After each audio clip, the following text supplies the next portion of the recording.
وزیراعظم شہباز شریف نے خیبر پختونخوا کے سیلاب متاثرین کے لیے وفاقی کابینہ کی 1 ماہ کی تنخواہ عطیہ کرنے کا اعلان کر دیا ہے۔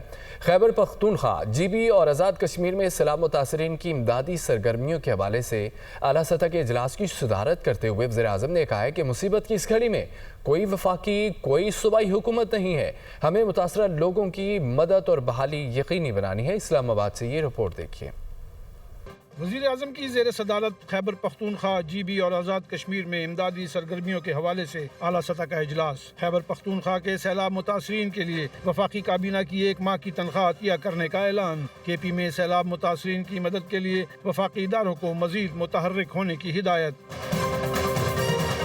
اجلاس کو این ڈی ایم اے اور وفاقی وزراء کی جانب سے جاری امدادی سرگرمیوں پر بریفنگ دی گئی۔ بتایا گیا کہ وفاقی و صوبائی حکومتوں، پاک فوج و دیگر اداروں کی جانب سے اب تک متاثرین کے لیے 456 ریلیف کیمپس کے قیام کے ساتھ ساتھ 400 ریسکیو آپریشنز کیے جا چکے ہیں۔ متاثرین کے لیے امدادی اشیاء پر مشتمل ٹرک پہنچائے جا رہے ہیں۔ محتاط اندازے کے مطابق 126 ملین روپے سے زائد کے سرکاری و نجی املاک کے نقصانات کا تخمینہ لگایا گیا ہے۔ ستمبر کے دوسرے ہفتے تک مونسون جاری رہے گا۔ 6 بڑے اسپیل گزر چکے جبکہ مزید 2 اسپیل متوقع ہیں۔ اس موقع پر وزیر اعظم کا کہنا تھا کہ مصیبت کی اس گھڑی میں کوئی وفاقی کوئی صوبائی حکومت نہیں، ہمیں متاثرہ لوگوں کی مدد و بحالی یقینی بنانی ہے۔ یہ سیاست کا نہیں، خدمت اور لوگوں کے زخموں پر مرہم رکھنے کا وقت ہے۔ انہوں نے کہا کہ وفاقی حکومت جاں بحق ہونے والے افراد کے ساتھ ساتھ متاثرین کو وزیر اعظم پیکج کے تحت بھی امدادی رقوم فراہم کرے گی۔ امدادی اشیاء کی تقسیم و بحالی کے آپریشن کی نگرانی وزیر امور کشمیر و گلگت بلتستان کریں گے۔ وزیر اعظم نے وزیر مواصلات اور وزیر توانائی کو متاثرہ علاقوں میں جا کر بحالی آپریشنز کی نگرانی کی ہدایت کی